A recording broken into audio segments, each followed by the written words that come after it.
देखो तनी कि आज हमारा मनीषा राज के गौनई से यूट्यूब ब्लास्ट हो जाए। तू तो अपन मार्केट फोकस करते बड़ा, हमनी के हो जाई, केहू ना पूछिए पर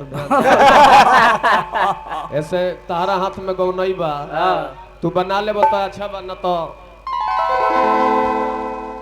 अच्छा नहीं खे करे के बनावा कसहू मैं देखो खाली तारा के इतना सुविधा देनी है तब तारा नहीं खे बुझात आ इतना सामान गंजले बड़ा, हम तारा के डिस्टर्ब कोई नहीं चाहत ना, कोनो कलाकार के चाहे कोई के डिस्टर्ब ना कइल जाला।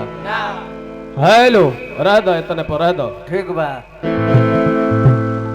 परमादनी आज के श्रोता समाज और दूर दराज साइल कीर्तन प्रेमी यह बाल समाज कोट से कोटि कोटि बा नमन बा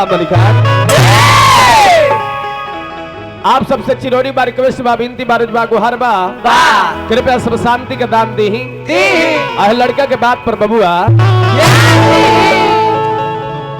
आज जब ना हमने के माता रानी के दरबार में उपस्थित बानी जा,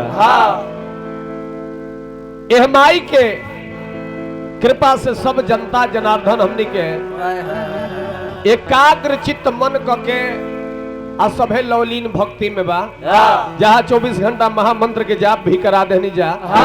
आज हमने दोनों कलाकार के बुला के आप सब इतना मान सम्मान दुलार प्यार देता नहीं, तो हार्दिक अभिनंदन स्वागत करब अपना बिट्टू भैया के, स्वागत अभिनंदन बंदन अनिल भैया के करब, अरुण भैया बानी, हमने के विकास भैया बानी, यही के साथे साथे समत यह कमेटी के लोग जनता जनार्दन यूट्यूब वाला भाई लोग के भी स्वागत करो। देखो तनी कि आज हमारा मनीषा राज के गौनई से यूट्यूब ब्लास्ट हो जाए। सही बात हो ये जाई। तब बेंजू पर संगत करी है बबुआ अनीश जी। हाँ जी। मनीषा कोनो उपाय करो ना उनको जोड़ी दो कौनो जड़ी बना के उनका के सुस्त कर दो। ना सुस्त कर दो, उठबे ना करो। Hello hello hello hello hello